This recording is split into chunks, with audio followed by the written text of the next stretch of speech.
Bismillahirrahmanirrahim. Assalamualaikum warahmatullahi wabarakatuh.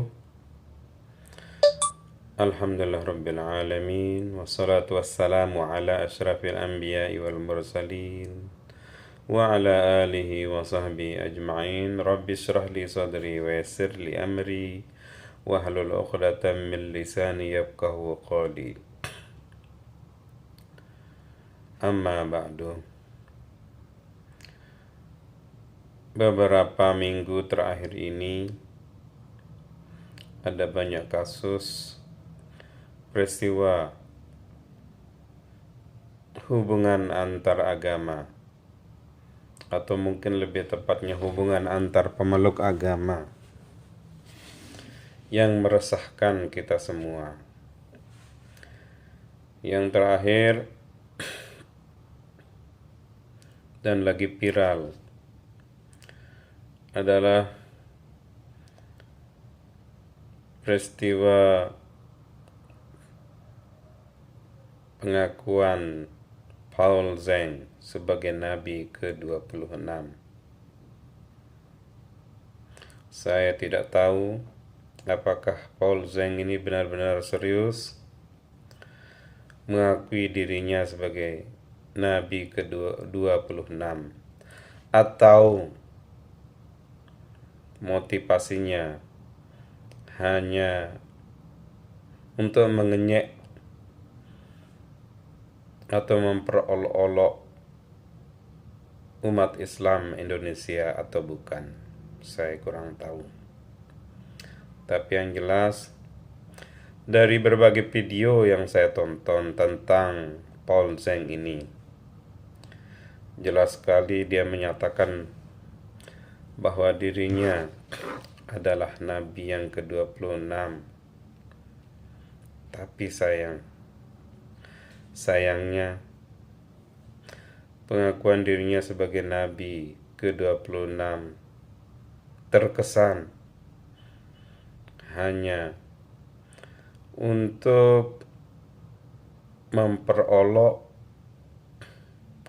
Nabi Muhammad, figur yang sangat dihormati dan dicintai oleh umat Islam. Dia seakan-akan sengaja menyakiti umat Islam. Dan saya tidak tahu apa sebenarnya motivasi yang paling utama dari tindakannya itu. Tapi yang jelas diketahui bahwa Paul Zeng ini adalah seorang pendeta ekstrem, fanatik yang ingin menyebarkan ajaran-ajarannya kepada semua orang.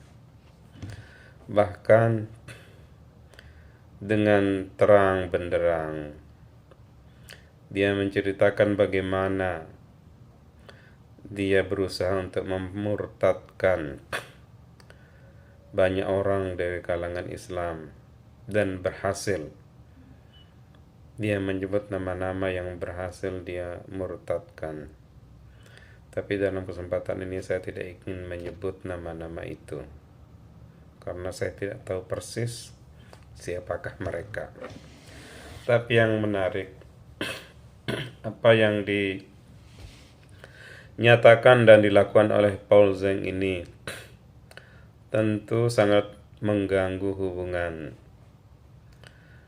antara umat Islam dan umat Kristen. Walaupun sebenarnya ini adalah oknum yang sangat mungkin tidak merepresentasikan umat Kristen, karena apa yang dia lakukan adalah tindakan individual. Walaupun dalam berbagai video yang lain kita bisa menonton dan melihat bagaimana Paul Zeng ini juga melakukan kontak dan komunikasi tentang bagaimana mencari kelemahan Islam, mencari kelemahan umat Islam, dan yang terkait dengan hal itu bersama tokoh-tokoh lain, terutama tokoh yang murtad dari Islam dan sekarang menjadi pendeta yang amat membenci Islam dan Nabi Muhammad, yaitu pendeta Saifuddin Ibrahim. Saya menonton dalam satu Zoom yang berisi mungkin kumpulan orang-orang yang sepaham tentang bagaimana menyebarkan agama mereka di kalangan umat Islam. Saya tidak mempersoalkan itu, tapi yang saya persoalkan adalah bahwa apa yang dilakukan oleh oknum ini, Paul Zeng, Saifuddin Ibrahim dari kalangan Kristen, tentu juga dari kalangan mu'alaf, ada juga yang menurut saya punya kontribusi merusak hubungan antara Islam dan Kristen. Dan tentu ini sangat tidak elok dan membahayakan eksistensi negara kita, terutama yang terkait hubungan agama dan toleransi di kalangan rakyat Indonesia atau penduduk Indonesia. Yang menarik dari hal ini adalah mereka-mereka yang terlibat langsung dalam tindakan menghina atau menjelekkan atau menistakan agama adalah mereka yang mengalami konversi agama, atau dalam bahasa yang paling konkret dan mudah dipahami, mereka di satu sisi yang murtad dan sisi lain yang mu'alaf. Yang murtad berarti yang keluar dari Islam dan menjadi penganut agama yang lain, umumnya Kristen, dan mu'alaf adalah mereka yang menjadi orang Islam. Tentu enggak semua murtad, kaum murtad dan mu'alaf yang seperti itu hanya segelintir orang.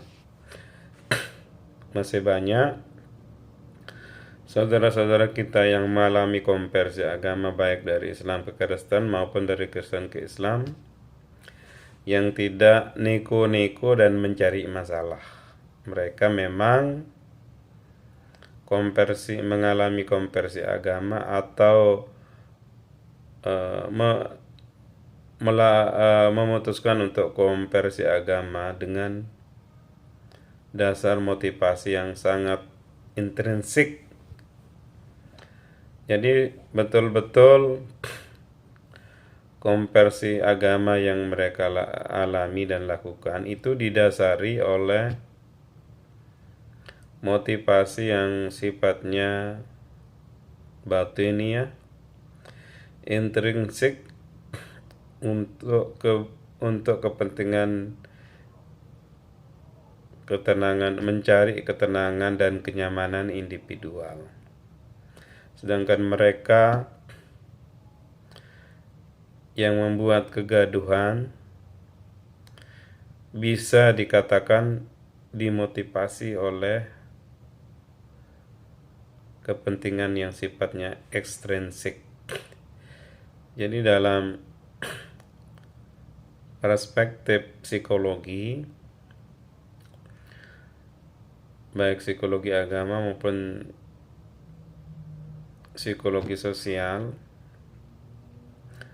motivasi beragama seseorang, karena kita sedang membicarakan yang konversi agama, Motivasi yang memutuskan untuk konversi agama tentu bisa dilihat dari dua motivasi ini, yaitu motivasi intrinsik dan motivasi ekstrinsik. Mereka yang memutuskan berpindah agama karena motivasi intrinsik betul-betul proses konversi agama dan keputusan konversi setelah itu ditujukan untuk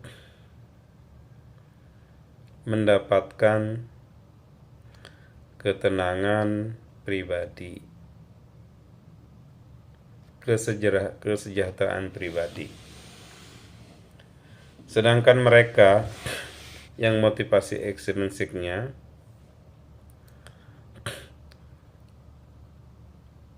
mendorong atau menarik mereka untuk konversi tentu punya tujuan-tujuan atau kepentingan tertentu. Dan yang menarik, mereka yang secara vulgar atau kental dengan ekspresi ekstrinsiknya adalah dari kalangan tokoh agama sebelumnya. Mereka yang murtad menjadi non-Islam, non-Muslim, misalnya menjadi Kristen dulu sebelum menjadi Kristen adalah tokoh-tokoh Islam, pendakwah atau ustadz. Contohnya seperti Saifuddin Ibrahim. Atau yang mu'alaf, yang tadinya pendeta,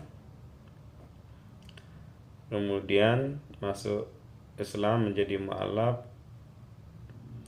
Posisi sebagai tokoh agama tetap dipertahankan. Mereka kemudian menjadi tokoh agama atau ustadz yang disukai atau digandrungi oleh publik, ya, publik Muslim. Kalau yang mu'alaf, sedangkan yang murtad tentu sangat disukai oleh publik Kristen misalnya. Cuma harus dicatat dalam hal ini, sekali lagi tidak semua peristiwa seperti ini atau situasi seperti ini terjadi pada mu'alaf atau murtad yang tokoh, ya, yang tokoh agama. Jadi enggak semua. Masih banyak para mu'alaf atau para murtad yang memutuskan pindah agama itu murni karena memang ingin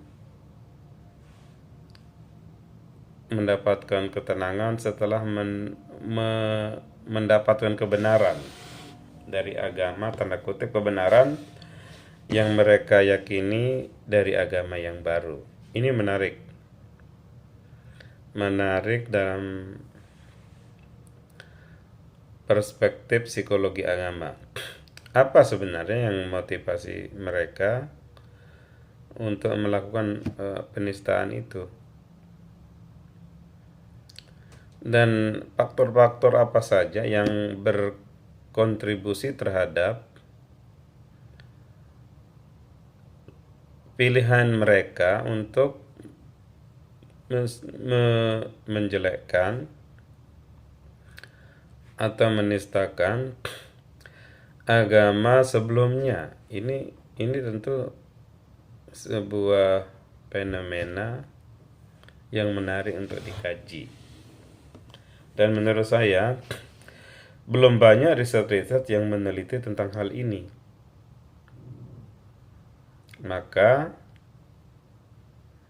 penting bagi saya sendiri, mungkin bagi kawan-kawan yang concern dengan kajian psikologi agama atau perilaku beragama, untuk meneliti fenomena ini.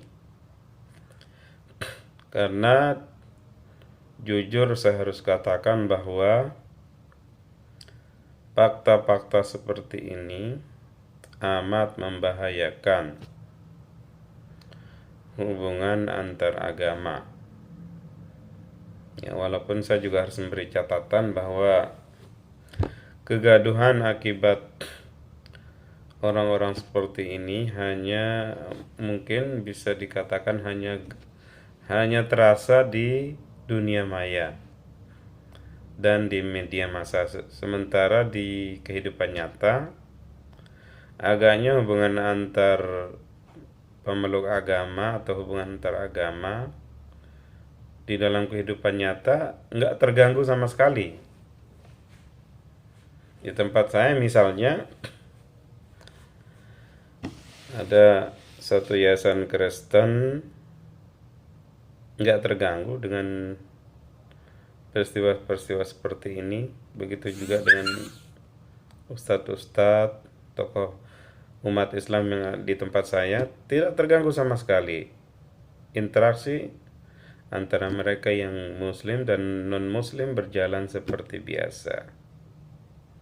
Tidak ada masalah sama sekali.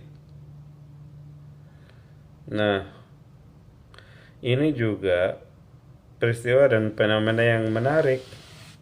Mengapa ada kesenjangan antara situasi di media sosial atau di dunia maya dengan situasi di dunia nyata? Ini juga patut untuk dikaji lebih mendalam. Karena kegaduhan-kegaduhan akibat oknum-oknum tertentu yang memang mungkin sengaja membuat kegaduhan itu mengganggu pikiran dan perasaan mereka yang betul-betul menjalankan agama mereka atas dasar motivasi intrinsik, memang motivasi yang luhur, yang suci untuk mendapatkan kedamaian dan kenyamanan. Ini satu problem tersendiri yang patut kita renungkan, kemudian kita kaji mengapa ini terjadi dan bagaimana solusinya. Ini yang penting, solusi. Karena kalau situasi seperti ini dibiarkan, maka kegaduhan-kegaduhan di dunia maya seperti ini bisa jadi akan merembet ke dunia nyata, cepat atau lambat. Karena itu, kita harus berpikir dan bagaimana mengatasi ini. Sekian. Wassalamualaikum warahmatullahi wabarakatuh.